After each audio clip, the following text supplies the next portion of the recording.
Cars.com Auto Review. Hi, I'm Kelsey Mays from Cars.com, and we're at the Detroit Auto Show checking out the new Cadillac ATS. This is a new small rear-wheel drive sports sedan from Cadillac, and it aims to take on the likes of the BMW 3 Series, which is still the best-selling luxury car in the United States. Let's see how it does.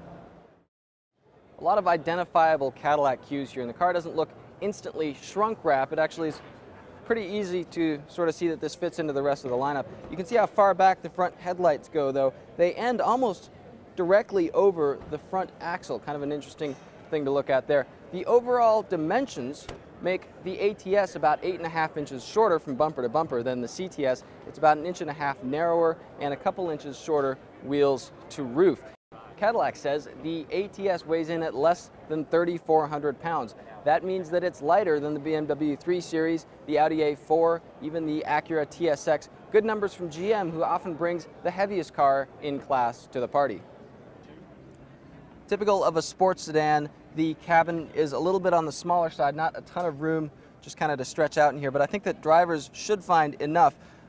If I move the seat all the way back here, I'm about 6 feet tall, that's not where I'd sit. I'd sit probably with it a couple inches forward, so good adjustment range there. Typical of Cadillac, a lot of the dashboard and upper door areas are wrapped up in fake leather, gives a nice upscale appearance, and areas that your knees are going to touch, like right here, are padded. That's a nice thing too.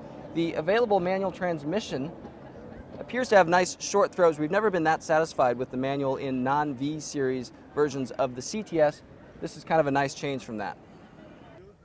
Now, driving home, the point of the small cabin is the back seat. Not a ton of legroom here, and the seat sits pretty low to the ground, so I have my knees kind of up in the air. That's where I'd sit to drive. Decent headroom depending where I leave kind of my back. If I lean back, it's not great, but typical for this segment, which has pretty small back seats in some of the European competition.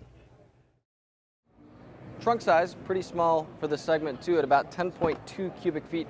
Sports sedans have small trunks. The ATS has a tiny trunk according to the specs, but I actually think it's pretty well organized, kind of narrow but deep enough for a large suitcase to fit back there.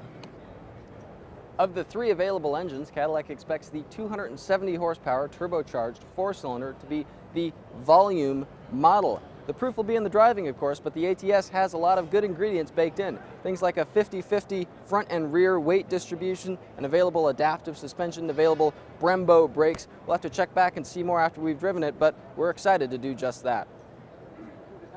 For more car-related news, go to Cars.com or our blog, KickingTires.net.